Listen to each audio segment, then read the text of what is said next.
In the last video, we talked about rationalizing a denominator when you just have one term on the bottom. We're actually going to still be doing the same thing in this one, but now we're going to say what happens if that root is not just a square root. What if it's a cube root or bigger? So let's just try one. It's probably easier to go by example than anything else. Let's go 5 over 2 cube root of 10. Alright. Well, before, when we had square root, we said, oh, if you just multiply by another copy of that square root on top and on bottom, then those two square roots kind of go away and you just have whatever's underneath.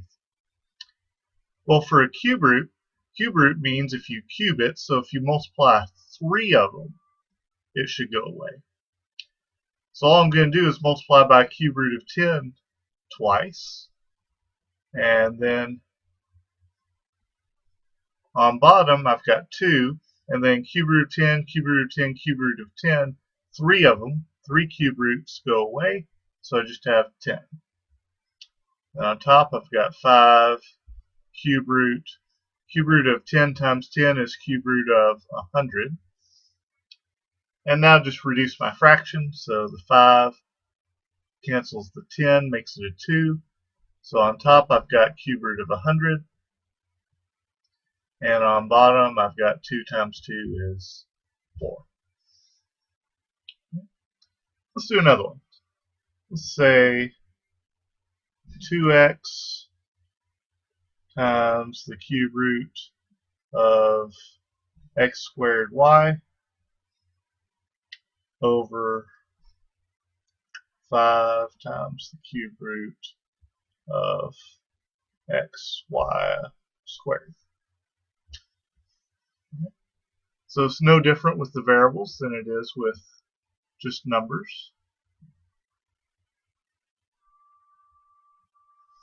I've got cube root of xy squared, so I'm going to multiply by cube root xy squared twice to get rid of my cube root.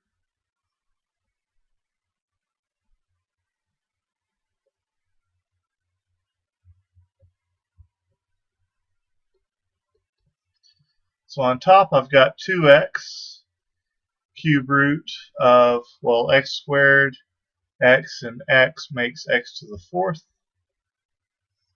Y squared and y squared makes y to the 5th. So all I did is added exponents, 2 plus 1 plus 1, and 1 plus 2 plus 2 to get 4 and 5. Then on bottom, well, my 3 cube roots multiply together to just give me xy squared, and of course I still got my 5. So now the only question is, can I simplify that cube root on top here? Well, for numbers you would think of cubes that go in, so like for the coefficient you would say, okay, does 8 go in, 27, 81, 125? We don't have a coefficient here though, so we just have to worry about the variables. For the variables, you divide each of the powers by this index of your root. So for the x, well, 3 goes into 4 once, so I get x to the 1 on the outside. And on the inside, well, 3 goes into 4 once with a remainder of 1, so I have an x to the 1 left over on the inside. Same thing with the y's. 3 goes into 5 once, so I have y to the 1 on the outside. And 3 goes into 5 with a remainder of 2, so I have a y squared left on the inside. And then, of course, I've still got my 5x y squared on bottom. And now just reduce my fraction. I've got 2 x's on top, just 1 on bottom, so the 1 on bottom will cancel one of those x's. And same thing for the y's. I've got 1 on top, which will cancel one of the y's I have on bottom.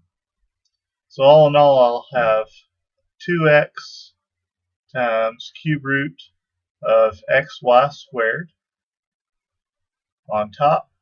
And on bottom, I just have my 5y.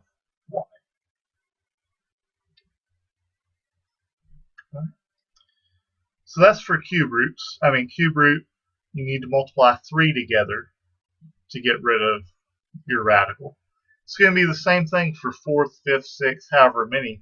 Like if you wanted a fifth root, you would multiply 5 copies together. Or an eighth root, you'd multiply 8 copies together. So let's just do one more with more of them, and then we'll call that good. So let's go 3 over the fifth root of 18. All right. Well, I need to multiply 5 fifth roots of 18 if I want to get rid of them. So let me just write fifth root of 18 to the fourth. So on bottom now, I just have the 18 that I want. On top, I've got 3. And then this fifth root of 18 to the fourth is fifth root of whatever 18 to the fourth is. And now let's just simplify the fraction. So first of all, 3 and 18. 3 goes into 18 6 times. So I can do that. This 18 to the fourth, that's a really big number. I'd rather not compute it. So let me kind of dodge right quick. 18 is 2 times 3 squared. If I factor it, it's 2 times 9. 9 is 3 squared. So 18 to the fourth, well, I'd have 2 to the fourth, 3 squared to the fourth. I multiply these exponents, so 3 to the eighth. So if I'm taking the fifth root of that, I can pretend like I was just doing variables instead of doing coefficients. So 5 doesn't go into 4 at all, so that's going to stay the same. 5 goes into 8 once, so I'm going to get 1 3 popping out. And 5 goes into 8 with the remainder of 3, so I'm going to have 3 cubed left over 6. And again, that simplifies, gives me a 2. 16 times, this is 16 times 27, which I don't have a calculator right here on hand. If my mental math serves, that'd be 42, carry the 4, 12, 16, 23. I think it's the fifth root of 432 over 2. So, something like that anyway. So, yeah, up to maybe multiplying 16 times 27 wrong. But, yeah, so fifth root, just multiply by 4 more so that we have 5 total. Same thing if it was 8th root on the bottom, you'd need to multiply by 7 more. That way you'd have 8 total. And that's how you get rid of any monomial denominator.